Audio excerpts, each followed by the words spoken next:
Olá, olá, bom dia. Você está no canal Espiritualidade Anarquista e aqui nós iremos falar sobre diversos temas que envolvem a espiritualidade.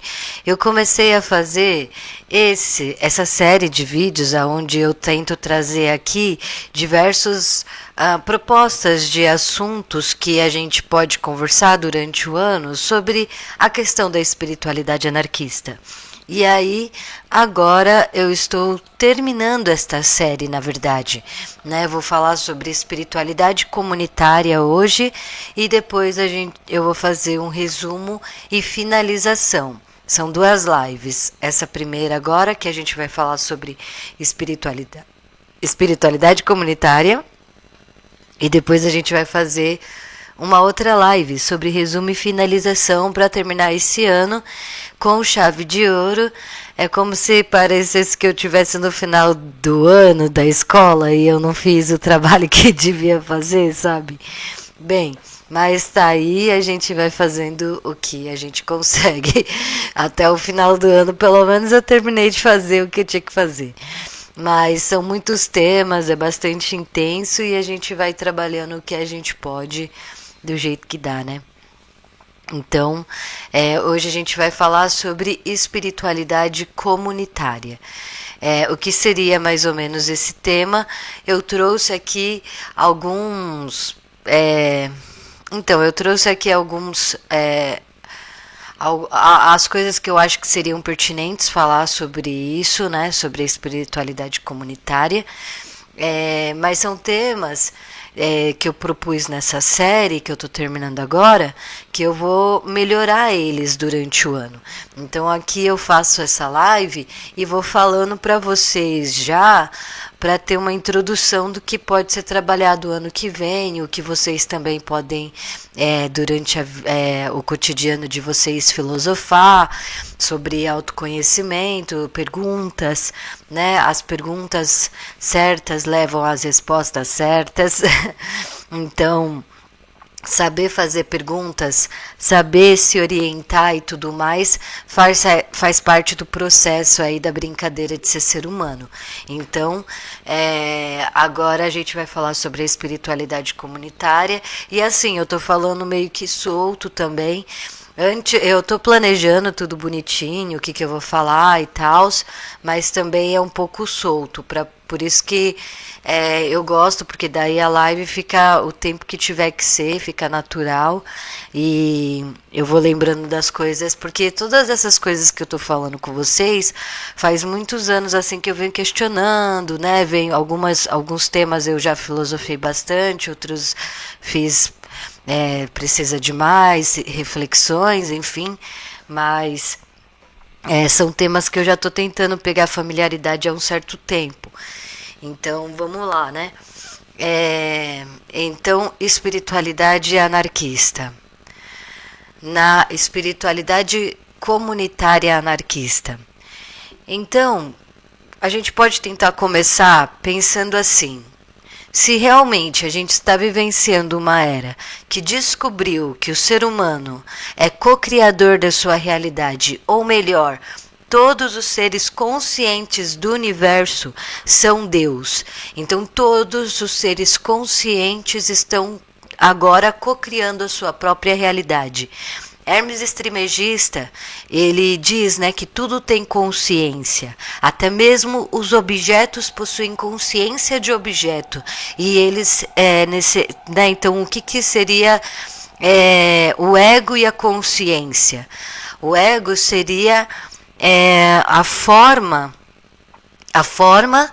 o traço, né? O traço que é o ser humano. E esse ego é o corpo, desculpa, o ego é esse risco que é a própria coisa, né? E isso é que vai formar o ego, o corpo daquela coisa. Então, o que é o ego? É o próprio corpo. É onde está a história, o DNA daquilo. Então, o ego, ele dentro dele tem a consciência. E aí, quando, por exemplo, Hermes Trismegisto diz que tudo tem consciência, ele vai querer dizer, por exemplo, que a pedra faz consciência de que ela é pedra. E ela, enquanto pedra, vai agir como pedra, entende? Então, o ser humano, enquanto ego de humano, vai sempre ter a visão da vida enquanto humano. E a gente não está buscando destruir o egos, né? Nós estamos somente querendo falar sobre a questão do autoconhecimento, da humildade. Esse seria o desconstruir o ego, desconstruir para construir um ego novo, melhor, mais adaptado consigo mesmo, com o que você deseja ser.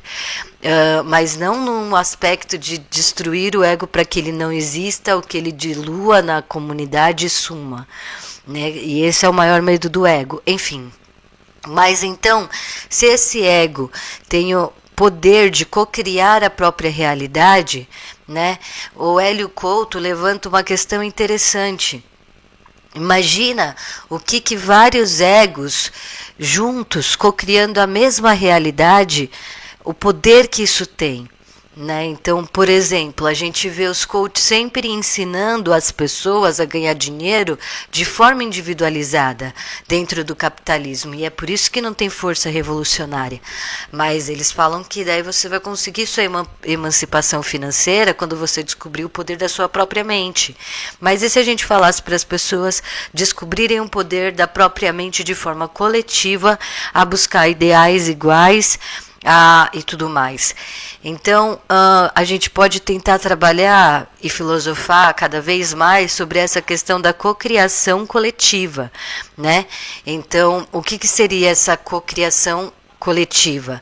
Seria pegar as pessoas e trabalhar em prol delas acreditarem no poder dela de cocriação e trabalhar em prol de conseguir coisas para a sua própria comunidade. É claro que para si também, né? Porque daí viraria um conjunto de vários fatores que fariam com que a coletividade se ajuda a crescer. Acho que eu estou meio apertada aqui. Mas seria uma forma delas conseguirem se adaptar melhor, enfim. Por quê? Porque a ideia é que quando a gente trabalha em coletivo, trabalha juntos, a gente tem essa forma de conseguir crescer enquanto seres humanos também individuais. Então o coletivo ajuda a gente a se desenvolver de forma individual, tanto quanto a nossa individualidade auxilia o coletivo nas suas identidade, criação de cultura, originalidade, enfim.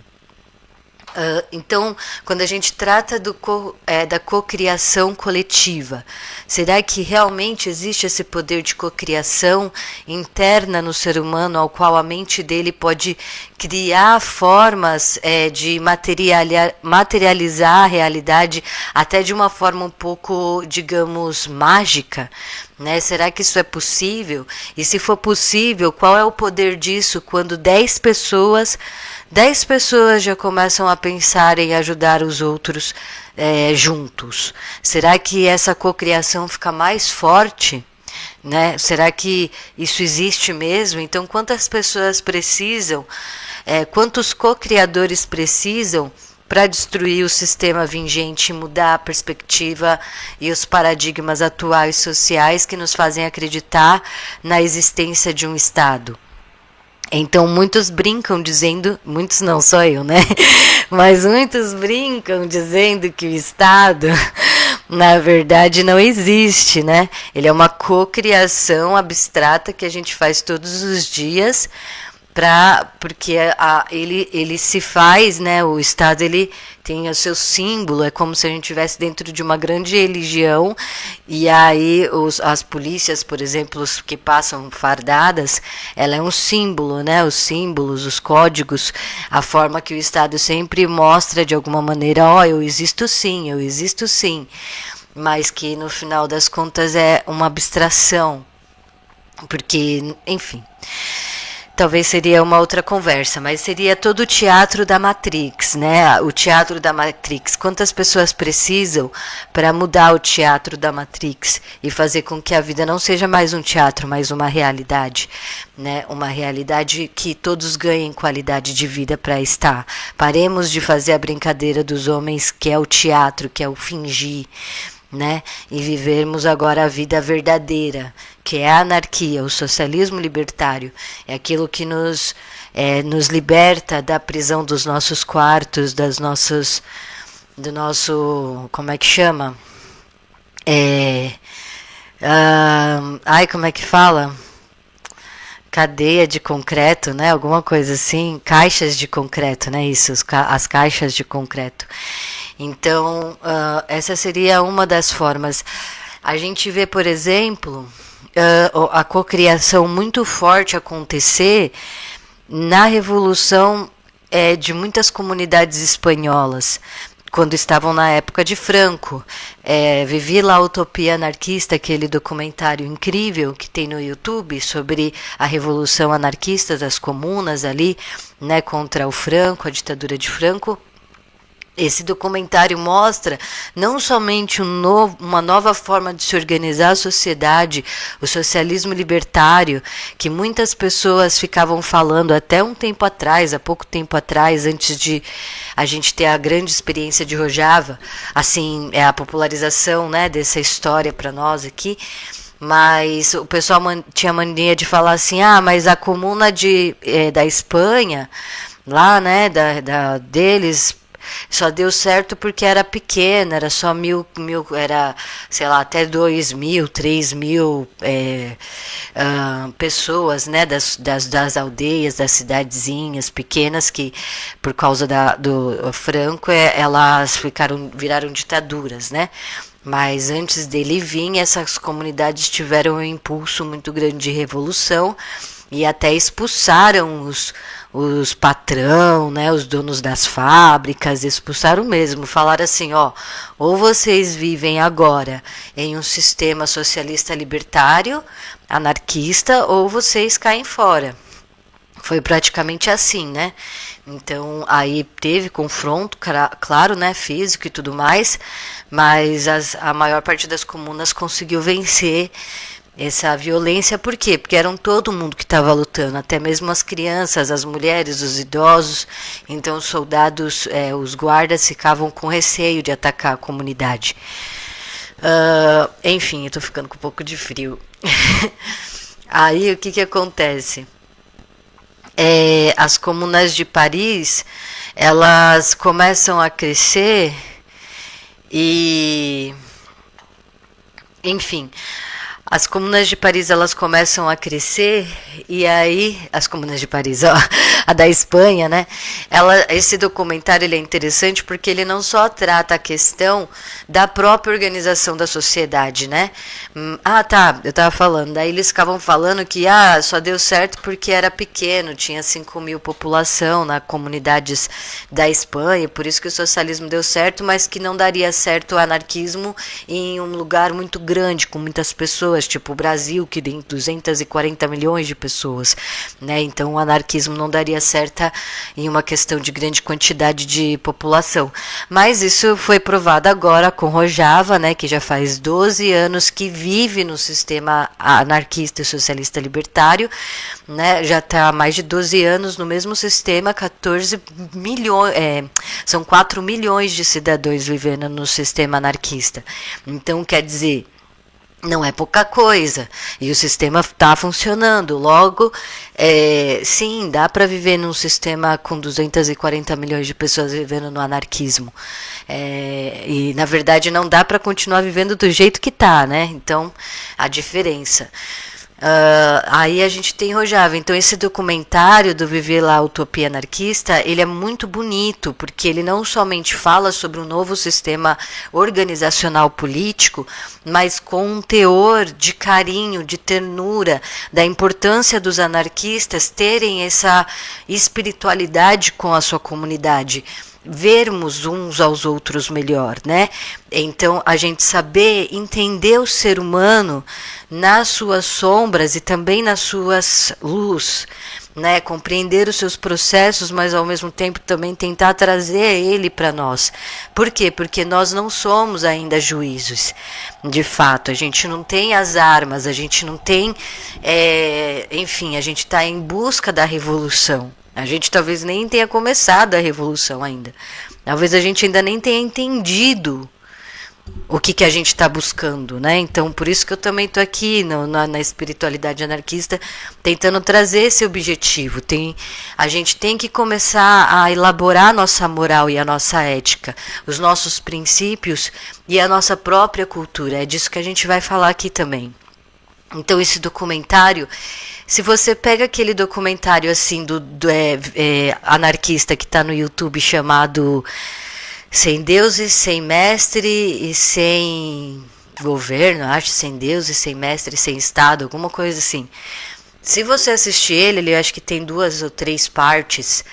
E ele é uma pancada de técnica, né? Você vê a história do anarquismo desde o seu começo até... E dá-lhe nome, informação, se você pisca, você erra, né? Você perde, na verdade. Então é um documentário riquíssimo em técnica, em data, e tem uma linha lógica muito bem elaborada, né? Agora, já o documentário Vivi la Utopia Anarquista... Ele também tem bastante técnica, claro, muito bem elaborado, mas ele tem esse teor que também é muito emotivo, né? Muito emocional, assim, uma coisa que realmente ali não tem somente um documentário explicando um fato histórico, mas também trazendo um sentido que até então, na minha opinião, nem mesmo, desculpem os comunistas, conseguiram atingir a gente na verdade em como esse documentário Vivi a Utopia Anarquista conseguiu. Que frio. Eu tinha que ter pegado uma blusa, eu sou muito frienta. Aí o que acontece, né? O documentário ele vai mostrar as pessoas que viveram naquela comunidade e o quanto que eles se amavam enquanto comunidade, enquanto pessoas, né? Então, parece que tinha essa energia de que mesmo que as pessoas não se conhecessem, elas já se gostavam bem antes de se conhecer. E a gente tem processos bastante intensos que as pessoas tiveram que mudar de comportamento no seu íntimo. Por exemplo, a questão do cigarro. Qual é o símbolo naquela época, né? Qual que era o símbolo mais forte do capitalismo senão o cigarro? Então as empresas de cigarro não serviam para nada, a não ser alimentar o vício das pessoas, dificultar a respiração dos rebeldes, né? Dos anarquistas que precisavam ficar nas trincheiras, que precisavam pegar em armas, que precisavam correr. Então o cigarro não estava ajudando em nada nisso. E aí, para que eles iam ficar perdendo tempo nutrindo, né, as empresas de cigarro, mesmo que fosse de forma anarquista, se tinha as questões de alimentação, roupa, né, a ameaça do Franco, que tava, os soldados estavam sempre ali, né, ameaçando atacar. Então, a própria comunidade, as pessoas ali param de fumar, né? Tanto porque poderia ser uma brecha ficar comprando cigarro em grande quantidade, né, das empresas e trazer para dentro das comunas, assim, porque senão poderia ser uma brecha para as empresas capitalistas falarem, tá vendo? Vocês falam que vocês estão aí, mas estão comprando cigarro com a gente, né? Então eles param de comercializar cigarro. Eu acredito que eles até deviam fumar alguma coisa deles, mas o impacto que o anarquismo socialista libertário causa, né? E essa questão do cigarro, por sinal, é uma questão bastante conversada nos círculos anarquistas. Só que as pessoas geralmente querem fugir desse assunto, mas é todo esse conjunto de comportamento que hoje a gente diz que está enraizado em nós e que a gente não pode mudar porque é assim, pronto, né? Mas naquela época eles viram que eles tinham que mudar certos comportamentos, senão eles estariam correndo risco de voltar às ditaduras, que era a fome, né, e a dor. Porque quando o sistema lá ficou quando eles conseguiram tirar os patrão, quando eles tiraram a hierarquia dali das comunas, o que aconteceu? Eles prosperaram muito, eles triplicaram o valor do mercado que estava ali, das fábricas, né? Foi uma coisa assim absurda de extraordinária. Quem viu, viu, né, que eles conseguiram muita coisa. E eles sabiam que eles não iam conseguir, eles só ficaram 3 anos nesse sistema. E eles já conseguiram superar o mercado da venda de vários fabricantes sem deixar a população passar fome. Né, pelo contrário. Então, eles sabiam que o Franco não ia permitir que aquelas comunas continuassem prosperando daquele jeito, né, quebrando o sistema capitalista na sua essência patriarcal mais profunda.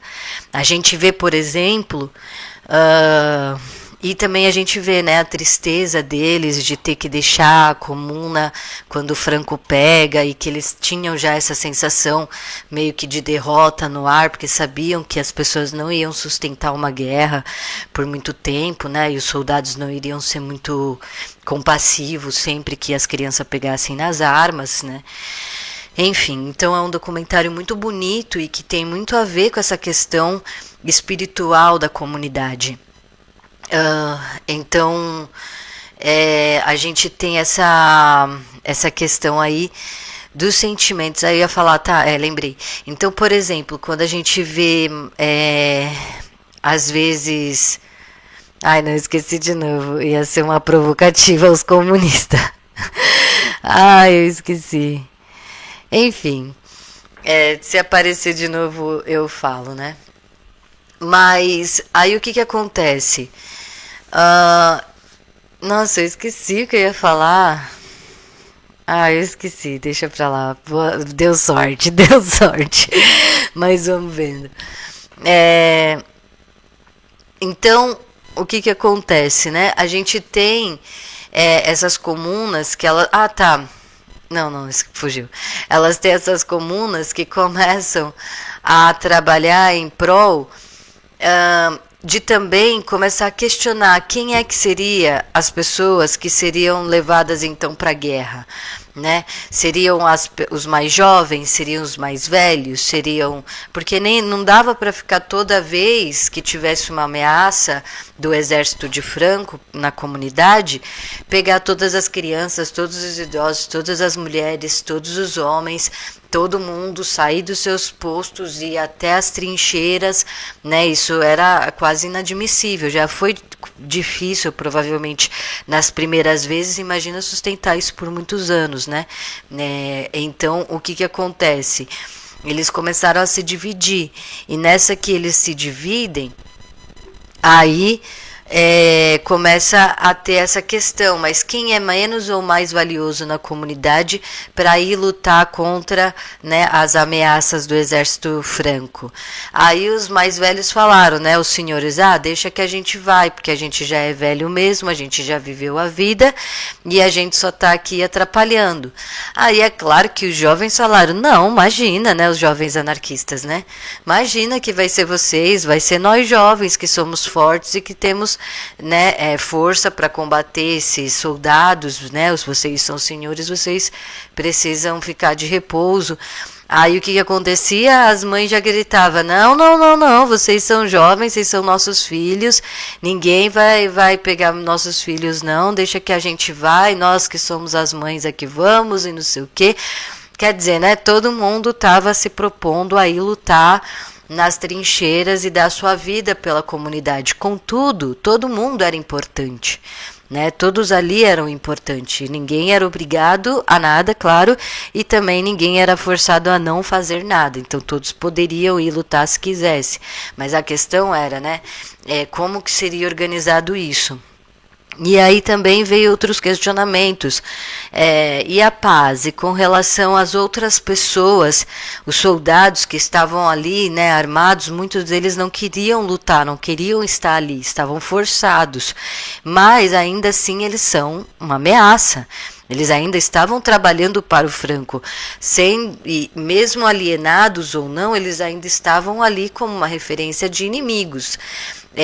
Mas daí começam os conflitos éticos. O que a gente vai fazer com essas pessoas, né?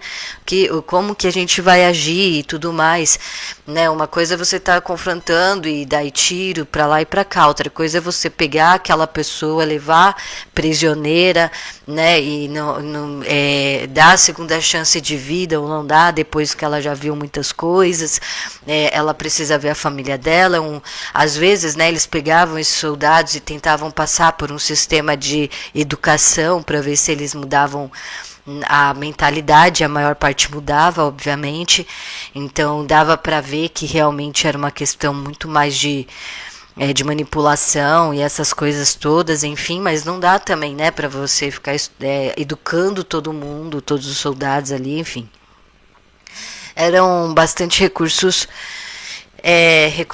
difíceis, só que esses conflitos éticos fazem parte dessa espiritualidade anarquista. Não tem como a gente fugir disso, né? Eu lembrei, então, por exemplo, os comunistas, muitos deles é uma provocativa, tá? Com todo respeito, claro, mas fazendo essa provocação, por exemplo, que chega quando descobre muitos sistemas comunistas que surgem, tirando os sovietes, que foram maravilhosos, né, tem que fazer essa distinção, mas, por exemplo, não se preocupava com a questão da prostituição. O primeiro passo para um sistema se tornar comunista, socialista, libertário, qualquer coisa, é extinguir na hora a prostituição, né? Então, não tem outra coisa a ser feita, primeiramente do que tudo. Então, se o cigarro já foi uma questão que as pessoas tiveram, os anarquistas tiveram sim que abandonar hábitos destrutivos para fazer a luta, imagina, hoje não tem mais isso. Hoje as pessoas falam, não, eu já estou no meu vício aqui, já era, acabou, é assim que está a sociedade, né? Não tem revolução de fato. Não sei se as pessoas estão realmente acreditando na possibilidade de uma revolução, porque a gente nem pensa mais em mudar tanto assim os nossos hábitos destrutivos, quanto eles se sentiram forçados a ter que mudar naturalmente, porque ou você sustenta uma sociedade, sustenta outra, não tem como. Eu vou negociar os direitos das mulheres, eu já cheguei eu fui tirada de grupos por causa disso, porque eu falei que o direito das mulheres e da criança não era negociáveis com a direita para deixar a esquerda no poder, vai negociar as coisas mais, entende, essenciais para o Estado, que é patriarcal, não tem sentido nenhum. Então, enfim, né, são absurdos que a gente vai vendo aí, vai vendo que realmente as pessoas ainda não entenderam que a questão maior é o Gingian Azad, mulher, vida e liberdade, porque a mulher é a mãe a mãe, aquela que provém, aquela que tem o ventre sagrado. Entendem o que eu quero dizer? É o respeito às nossas mães, respeito não somente à minha mãe, mas à mãe do meu amigo, a mãe e as mães todas, as matriarcas da sociedade. Vai por mim que dá certo. Agora, então, passando para, saindo um pouco desse conjunto, indo para as manifestações entusiásticas, né? Manifestações entusiásticas. Então, o que significa isso?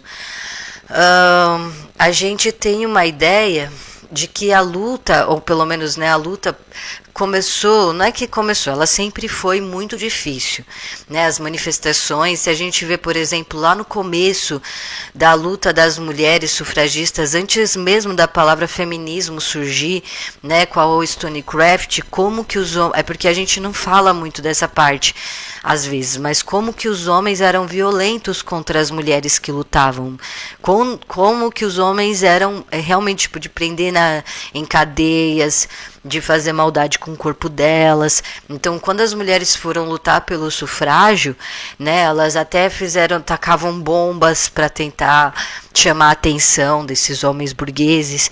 Então muitos amigos faziam manifestação pelos direitos trabalhistas e tudo mais, mas na hora de fazer a manifestação pelo direito do voto da mulher, os amigos sumiam, né? Às vezes ia fazer a manifestação pelos direitos trabalhistas e tava lá a galera, todo mundo junto. Aí quando ia fazer a manifestação pelos direitos das mulheres votarem, coisas do gênero, os homens iam para as festas com os machões. Então, quer dizer, o homem pobre da manifestação era amigo dos burgueses que ele lutava contra, né? E aí ele justificava essa amizade falando que assim ele tinha mais apoio político. Isso numa época que nem não tinha partido político ainda. Então, mas a politicagem já existia. E essa união de classe sexual entre os homens, que foi se consolidando de uma forma mais complexa ali, foi se complexando, foi ganhando outras minuciosidades. Então, a gente vê isso acontecer. E não é, até mesmo no movimento negro, mulheres negras falavam do abandono do homem negro quando se tratava dos assuntos feministas, da questão, né, das mulheres negras e de todas as mulheres em si, desses abandonos dos homens em geral nas necessidades das mulheres. E quem falar para mim que isso é exagero, a gente vive isso até hoje.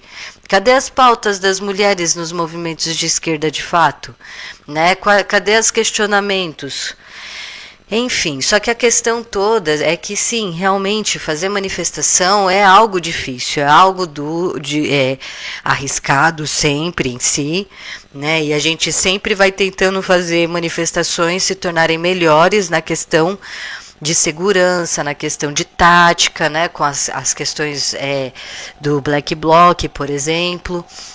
As manifestações foram cada vez mais institucionalizadas, então o sistema conseguiu aí fazer várias formas de contornar o significado real das manifestações, das greves. A gente passou aí também, isso também se complexou, mas a gente também precisava, então, na minha opinião, uma ideia seria a gente buscar manifestações mais entusiásticas, né, para que as pessoas se sentissem assim, eu estou indo para um lugar que eu me divirto. Mas não divertido enquanto família, não divertir enquanto uma festa de bebidas e drogas e coisas que a gente, infelizmente, também estamos vendo muito acontecer.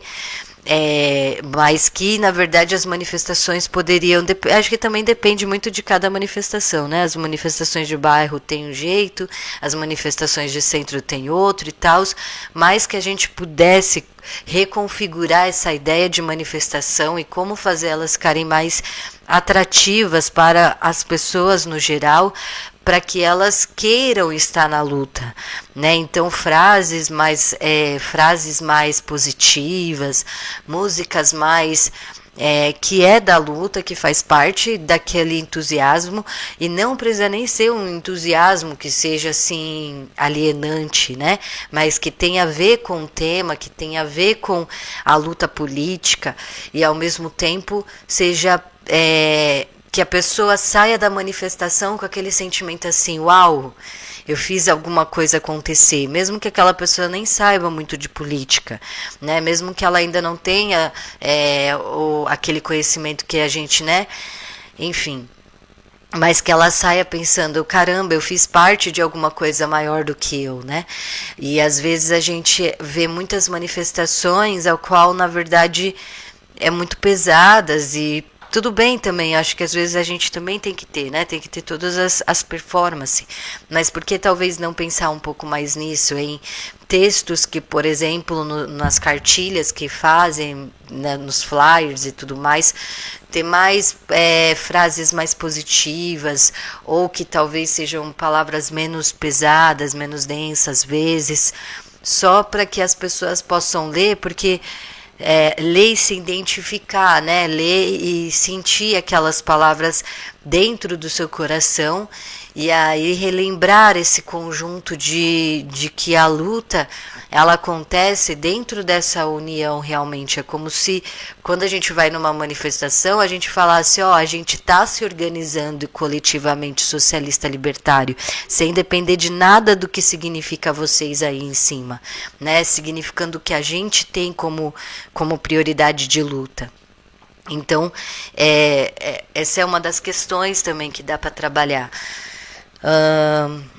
Educação para as crianças, então a espiritualidade anarquista, a espiritualidade comunitária, ajuda na educação para as crianças? Claro que sim, né? Nossa, e quanto? Então a gente vive ainda num sistema colonizador muito forte, de um sistema educacional prussiano, e isso tem tudo a ver com a igreja, né, igrejas cristãs, monoteístas, islâmicas, judaicas e tudo mais, que ensina através da rigidez, ensina através do castigo, né, do pecar. Ó, você pecou, então para vocês terem uma noção, eu acho que todo mundo vai ter uma história assim de infância ou de criança, de que quando a gente era mais novos, a gente pegava aquele livro assim. Não, desculpa. A minha tia né, tinha um livro, daí nesse livro era. Não lembro quem, né? Tinha lá um livro que era mais ou menos. O que acontecia depois que você falecia, se você tinha feito pecado, quem ia para o céu, quem ficava no purgatório, quem iria para o inferno. E aí tinha as crianças que conversavam na igreja, o que acontecia com elas no purgatório. E, nossa, era um filme, né, bem tenso, assim, bem de terror mesmo, né? Mas a questão é... Esse é o ensinamento, né? Se você peca, você apanha, você morre, você é castigado. Tem até uma música, né, de uma cantora aí famosa que é, né... Pra pecar vai morrer, quem pecar vai não sei o que. Meu Deus do céu. Mas tudo bem, né? Eles têm essas músicas aí, essas coisas meio de mostrar que é assim que é, né? Então uma criança bem comportada, ela vai ter o mérito do seu bom comportamento. E a criança mal educada vai ter a punição do seu comportamento. E aí isso vira uma pedagogia, e geralmente a gente vê isso na pedagogia comportamental, né, de ficar querendo induzir a gente a trabalhar dentro desse condicionamento de comportamentos, enquanto a educação libertária, que tem uma visão diferente espiritual, né, metafísico aí de existência humana, vai dizer que não, que a gente não tem que condicionar, né, o comportamento humano, e que tem que se entender o conjunto ali da criança, dos momentos e dos porquês que cada criança, né, e com paciência, a lei da repetição. Então o pessoal procura frases de efeito para que a criança fique quieta, para que a criança coma direito, para que a criança durma no horário que tem que dormir. E não existe, né? Não existe. Então o que existe é a rotina, o cotidiano, e todo dia, né, ali criando novas técnicas, novas formas de criar uma boa comunicação com os filhos. Mas o que a gente vê é uma espiritualidade que induz a uma outra coisa. Às vezes eu sou professora, então eu já tive casos em que o pai ou a mãe batia muito na criança, e depois de você conversar com o pai e com a mãe sobre a questão de bater na criança, que aquilo não é certo, a própria mãe chora e fica, meu Deus, então não precisava ter batido, né? E aí muda o comportamento com a criança. Por quê? Porque ela aprendeu que tinha que bater, e que se ela não batesse, ela iria estar mimando a criança.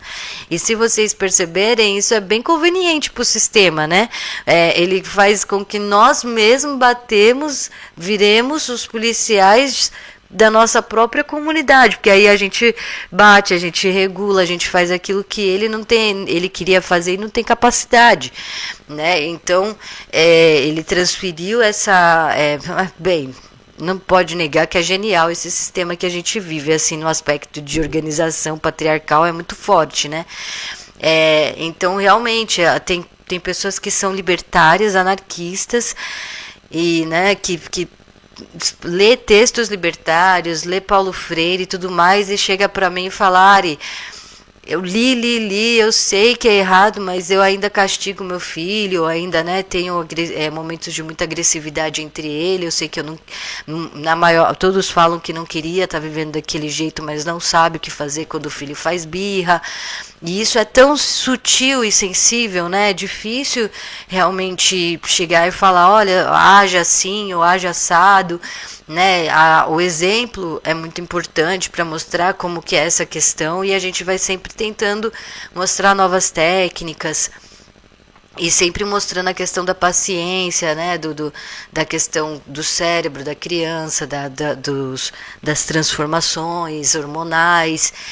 E as frases que eu escuto, a mesma coisa com as mulheres, né? A frase que eu escuto é: Ari, mas nem toda criança é boazinha não, viu? As crianças também são maliciosas, né? Às vezes é porque você não é mãe, é porque você nunca teve que pegar uma criança difícil para cuidar, porque se você não, eu só trabalhei no estado, na periferia, com mais de 35 crianças dentro de uma sala de aula, né? Eu já cheguei a pegar mais de 1.000 crianças num dia, então, de salas, então eu não sei o que é pegar criança difícil, né? Criança que já veio bem, enfim. Se eu não peguei criança pra cuidar de vício, é uma coisa assim que dentro de mim fica: para de falar assim que você está me desrespeitando. Mas tudo bem. Mas assim, o que eu tô querendo dizer com isso? O aspecto de colocar, de demonizar, né? É o mesmo que faz com a mulher, porque quando eu falo assim: olha, né, vamos dar os direitos para as mulheres, não sei o que, né, pensar no carinho, o amor entre as mulheres e tal, tem esse estigma também. Aí o que acontece? A espiritualidade anarquista da comunidade com certeza salva a comunidade. A gente não pode mais brincar de falar de anarquismo, a gente tem que falar na real, né? Por que o anarquismo salva? Porque ele tira as pessoas do estado de violência e alucinação que o estado patriarcal coloca. É sobre isso praticamente tudo. É sobre isso a questão das mulheres e a atitude dos homens, com relação às crianças, com relação paz entre nós, guerra aos senhores, né? Então, isso tudo refere-se à construção desse pensamento de paz que nós anarquistas temos que mudar. Não tem, a gente vai, todos nós erramos, somos seres humanos, mas a gente precisa buscar uma forma de sermos mais flexíveis na mudança das perspectivas que a gente tem socialmente. Então, é inadmissível, por exemplo, um anarquista chegar no Facebook e colocar assim: menina de 16 anos nazista, ninguém quer bater porque é bonita, né? Menina de 16 anos não é pra você bater porque ela é nazista, porque ela é uma adolescente. Você é doido? Imagina eu, professora, ficar batendo em todos os meus alunos que veio falar pra mim que gosta do nazismo com 16 anos de idade, né? Eu vou falar pra ele, geral, né, como é que cura isso? Com educação. Você chega e senta para quantos alunos, né? Eu já não sentei e falei: ó, o nazismo é ruim, né? Ó, não segue essa ideologia por causa disso, daquilo, e pronto. E, né, tem que deixar a pessoa. É claro que, infelizmente, mas daqui ele pode virar. Não, todo mundo pode. Né? Todo mundo no futuro pode fazer coisas erradas. A gente, enquanto educadores, nós professores, eu já tive todo tipo de pensamento, de alunos de todos os tipos de ideologia, né? Se eu fosse matar todos eles com todos, né? Não tem sentido, entendeu? Não tem sentido ficar fomentando violência contra a mulher, né? Atualmente, depois de todos os textos feministas que a gente já produziu e já falou para não fomentar esse tipo de situação. E as pessoas aplaudem esse tipo de comentário, sabe? É uma coisa assim absurda. E eu falo para eles: para com isso, por favor. E ficam bravos comigo, me chamando de feminista. Isso é o movimento anarquista atualmente, gente. E aí eu falo e vão falar que: nossa, que tipo de ciclo anarquista que você tá andando? Como se eu tivesse criado uma realidade paralela Você não tá vendo, né? As pessoas não estão vendo, não é possível. E tá tudo bem, a gente também faz parte da comunidade, a gente não tá fora, não. A gente tem que se reorganizar, reestruturar, tá até gaguejando. Tem que se melhorar enquanto ser humano, entende? Não é que eu tô falando assim que a gente é os piores do mundo e coisas do gênero, né? Porque eu sou bem extremo. Eu tô falando que a gente tem que ver a realidade como ela está sendo aplicada pra gente poder fazer alguma coisa, né? Fazer uma atividade que seja além, que seja potente. Não sei. Enfim, essa seria aspectos para a educação libertária. A educação para as crianças, como modifica, né, uma espiritualidade comunitária. Quando as mulheres e crianças na frente, se a sua política de vida é mulheres e criança na frente, isso é a sua espiritualidade, né? A sua espiritualidade coloca mulheres e criança na frente. Então, as coisas mudam quando você coloca a espiritualidade no seu pensamento. Sabedoria ancestral. Vamos mudando de assunto agora para a sabedoria ancestral dentro da espiritualidade comunitária. Qual que é, então, qual que é, se a gente vê, né, a ancestralidade, ele sempre vai ser esse conjunto de sabedorias que nos ajudam a ter uma autorreflexão sobre a vida, sobre, por exemplo, a ancestralidade, o coletivo, o autocontrole emocional. Então, se a gente vê, por exemplo, os samurais, né, o mestre samurai da grande montanha, não sei das quantas, aí sempre tem uma sabedoria para passar para os seus alunos, né, os que estão começando. A gente tem, por exemplo, histórias de deusas ou de mulheres fortes que superaram situações de extrema violência através da fé, e aí elas constroem, né, uma sabedoria de como se agir na vida, de como se agir com o próximo. Essa ancestralidade é a memória, né? A memória de como era a vida quando era em coletivo, por assim dizer, quando era mais primitivo. Eu vou usar o exemplo do tarô, porque é muito interessante, né? Então, o que é o tarô? O tarô, ele surge com a ideia de que os ancestrais no passado, é o mito, né? Que os ancestrais no passado começam a perceber que as coisas estavam caminhando cada vez mais para o individualismo. Então, quanto mais o ser humano fosse evoluindo nas suas políticas sociais, mais ele ia perder o contato com a natureza e com o coletivo, e cada vez ele ia ficar mais individualizado em suas casas. Aí os ancestrais, com medo desse momento, quando chegasse, né, que as pessoas iam estar muito individualizadas, eles constroem o tarô, aonde lá tem a informação e a sabedoria de como se conviver em coletivo. E então eles colocam todos esses arquétipos que trazem insights de sabedoria coletiva, coloca nessa interpretação do tarô, e aí agora chega o tarô para nós, e com essa sabedoria. É claro que é o jeito como fala, né? Mas isso é interessante, como tem esse poder dos ancestrais quererem preservar para nós do futuro, né? Através de uma forma até carinhosa, por assim dizer, as sabedorias do passado. O tarô, ele é formado por 23 cartas, se eu não me engano, de arcanos maiores, e aí as outras cartas dos arcanos menores, que eu acho que é 74, eu acho. E o que acontece? Os arcanos menores é os números que a gente usa para jogar baralho normal, e os arcanos maiores são os arquétipos. E olha que interessante, né? A gente tem o louco, que é o 0, né? E aí depois nós temos o mundo, que eu acho que é a última carta. E durante esse processo, na verdade, é todas as personalidades do louco em suas alucinações. Então, por exemplo, primeiro começa com o louco, a jornada do herói, aí o louco, na sua loucura, começa a ter insights de lucidez e começa a virar o mago. Aí ele começa a construir coisas com a loucura que ele adquiriu nas aventuras loucas dele.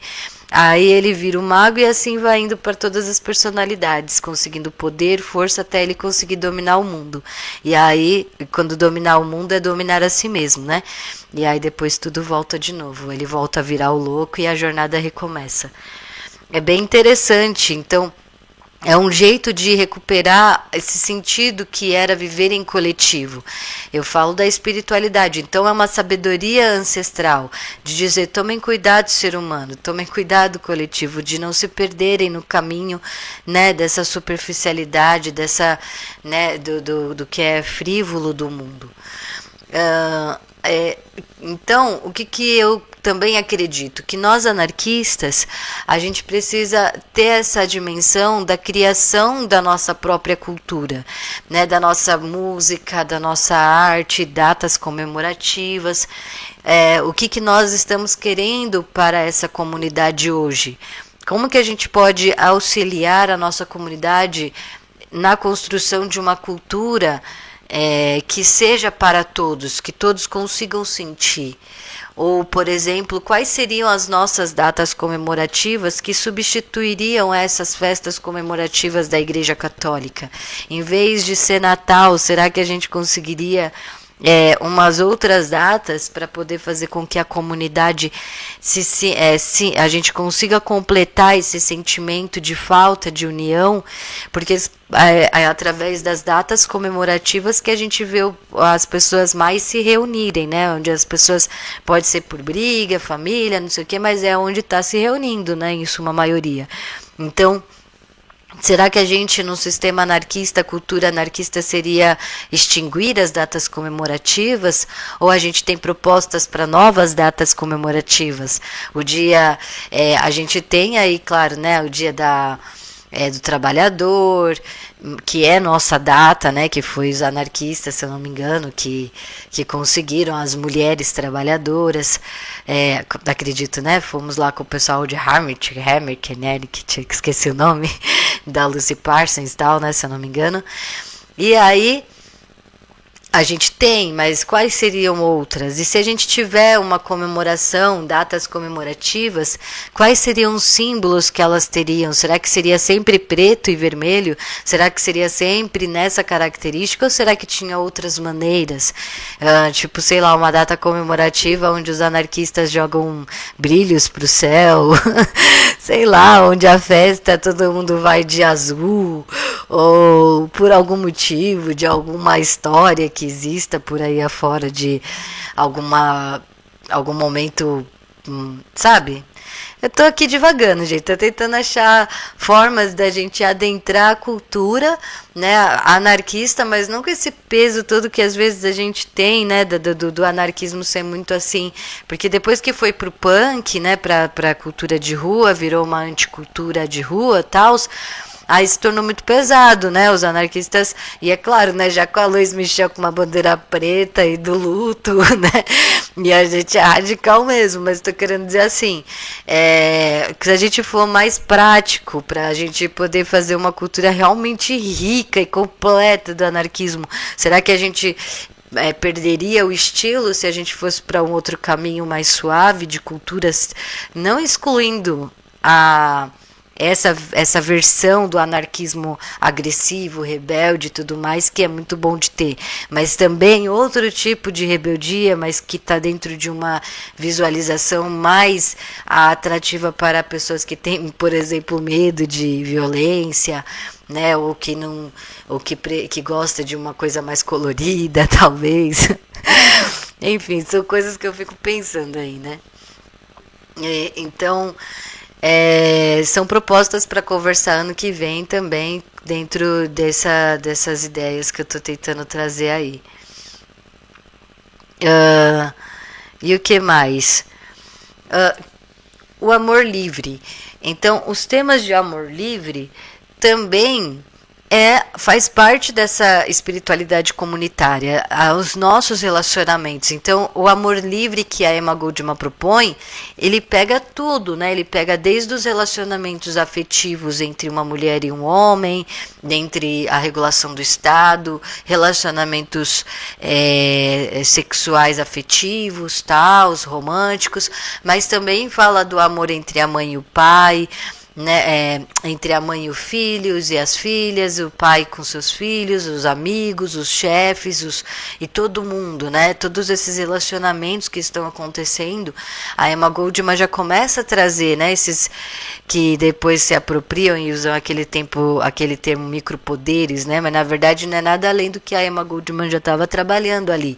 Ela fala, por exemplo, que armadilhas da proteção, se eu não me engano, ela fala sobre a questão de uma... E é bem... Ela fala de um jeito, a Emma Goldman, por mais que ela, na minha opinião, seja uma mulher muito assim ativa, né? Muito, muito forte na sua expressão, agressiva e tal... Mas eu não sinto que quando ela fala nos textos dela de amor livre, ela está buscando sim reconciliações entre essas pessoas, né?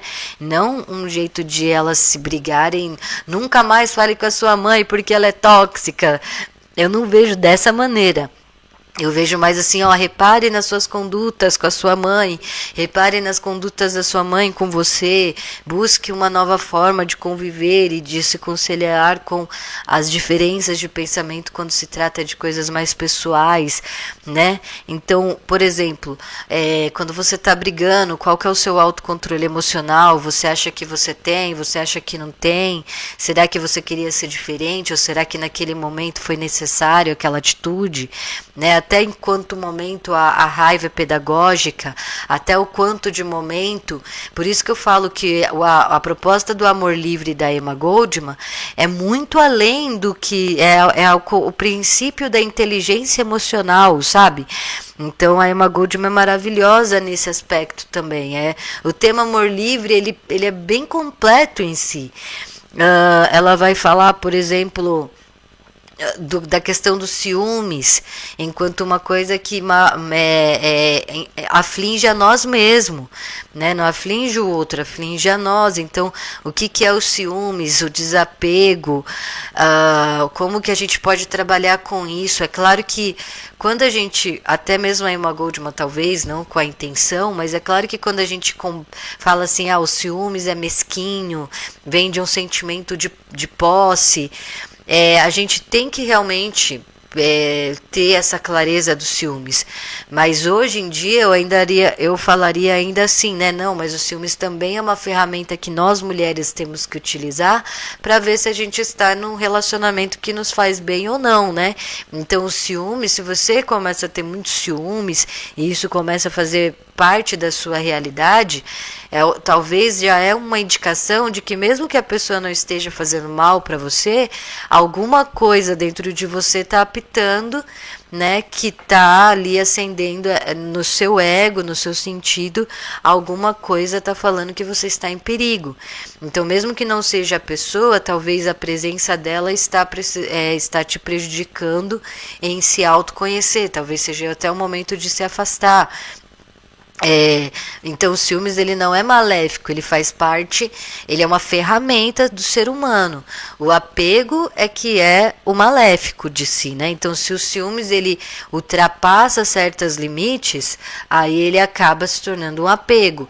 Então o que é o apego? O apego mesmo eu tendo aqui ciúmes, mal, sofrendo, mesmo que o nosso relacionamento não tá bom, eu ainda mantenho ele, porque eu não quero desapegar dessa pessoa, desse cotidiano, dessa vida, né? Então, mesmo sofrendo, mesmo sem saber o que fazer, ok, mas ainda assim é tranquilo, né? O problema do apego, né? É tranquilo, é ruim, mas é difícil, é ruim, mas esse apego ainda está mais ligado a querer estar junto.